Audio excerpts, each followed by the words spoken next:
Yun mga kalagnot, sa video natin na ito ay isi-share ko sa inyo kung paano makabili ng bulang kristal na legit talaga, yung hindi ka may scam. Mats, para saan tong product na nandito mas sa lamisa? Share ko muna sa inyo bago tayo magpatuloy sa video natin itong mga kasama namin sa araw-araw dito sa shop. Partner natin na coolant ay ayan, Eco Cool Lubrigold.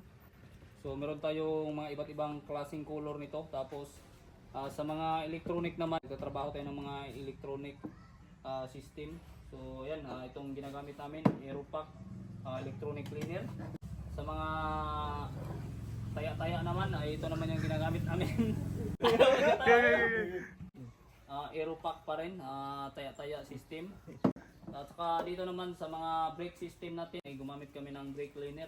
At saka sa paglilinis naman ng mga throttle body natin, ginagamit namin ang Aeropack throttle body cleaner. Ito Mats, para saan tong karton nandito Mats? Yung parts na to.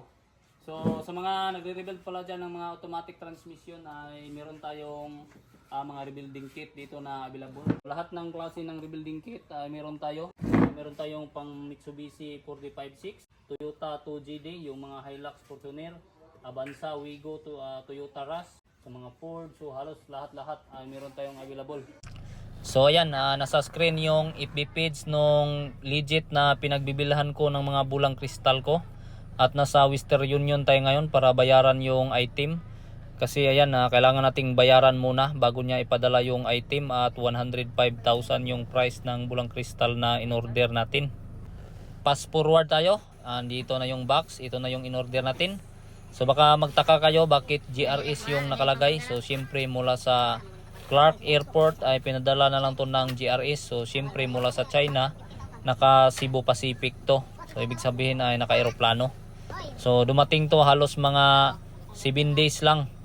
Ayan, so ito yung laman ng loob. Ayan, so meron tayong BCM to dito.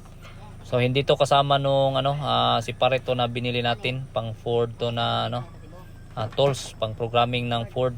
So yung 105,000 na binili natin ay ito na, itong nilagnot dala ibot ko. Ayan, so yung binili natin ay Lance X431 Pad 5. So ito yung titingnan natin kung legit ba to, kung hindi ba to na scam. Ayan, so binuksan ko na dito. Syempre shoutout sa mga kapwa mekaniko natin na galit sa bulang kristal, yung ayaw talagang gumamit ng scanner. So dapat siguro ay bumili na kayo at mag-aral-aral na kung paano to gamitin para ma-perfect natin yung trabaho natin. So ayan na, kita natin yung bagong bulang kristal natin. So medyo malaki-laki to at yung BCM nga niya, observe natin dito na latest na siya. So naka smart link na to, parang touchscreen na siya. Marami siyang mga butas-butas na kailangang handos paslakin. Ayan, so ito yung pang salpak natin sa sasakyan. As a mechanic kasi ay kailangan talaga natin ng bulang kristal para maging kumpleto yung trabaho natin at maging kumpleto yung pagkatinatawag natin ng mekaniko.